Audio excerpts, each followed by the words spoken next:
the other one that I want to touch on too was duality and conflict, right? So the story of Remus and Romulus obviously involves a fraternal conflict. And there was a lot of fraternal conflict in the film, right? Yeah. And not just not like and not just fraternal, but also just conflict in general. Like you obviously had the conflict between Andy and Rain. You know, you had the conflict between Andy and um the mean kid, the one that was being, Yeah. had his own thing with androids. You had that conflict.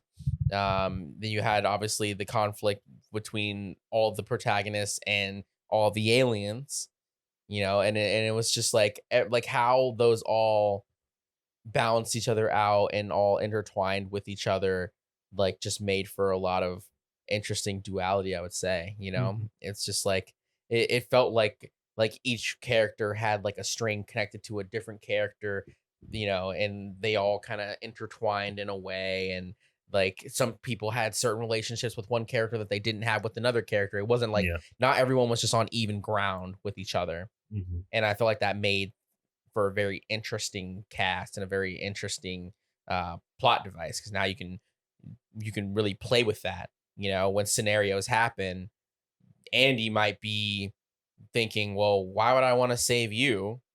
Like, you've treated me like crap. Whereas Rain might be thinking, this is like this is a human. This is someone who's like, he's one of us. Like, he might, I'm in this moment, maybe I'm forgetting that you're also an android, so you're not really one of us, but you and I also have a connection that feels fraternal, that feels, Mhm. maybe not fraternal, but that's not the right word, but it feels like family. Yeah. And but that gets those lines get muddied. They get blurred.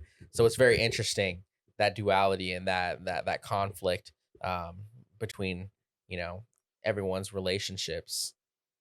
Yeah, I don't know. How do you feel about it? Yeah.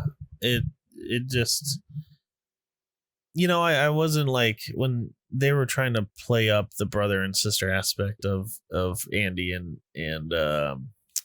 Rain.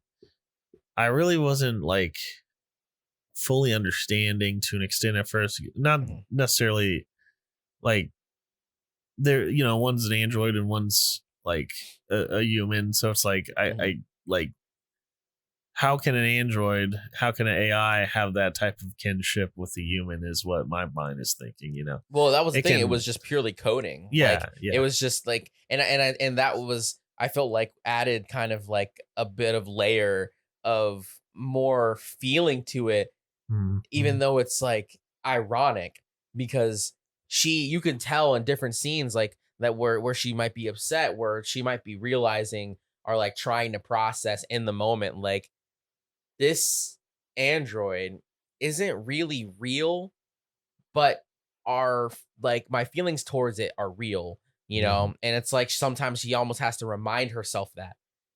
and Mhm. and and because it's like, it Yeah, is an no, that android, makes it's an sense. AI. So it's like some people might think, well, this is just nuts and bolts. It doesn't have a mind of its own. But like, we've all seen Terminator. Yeah. Like, it does, but it's a different kind of mind. So like, I get where you're coming from. But I think that's why this movie was so interesting, is because like, it got you to kind of like look at their relationship from different perspectives, because you're seeing it from different people and how different people are viewing it, and you're also seeing it from the source and seeing how those two view their relationship. And I don't want to speak for you, but I know for me, at the end of the day, walking away from that film, I felt like they do truly think of each other as Yeah. siblings, I and agree the as well. relationship felt believable. Yeah. I totally agree You with you. agree? Yeah. Okay.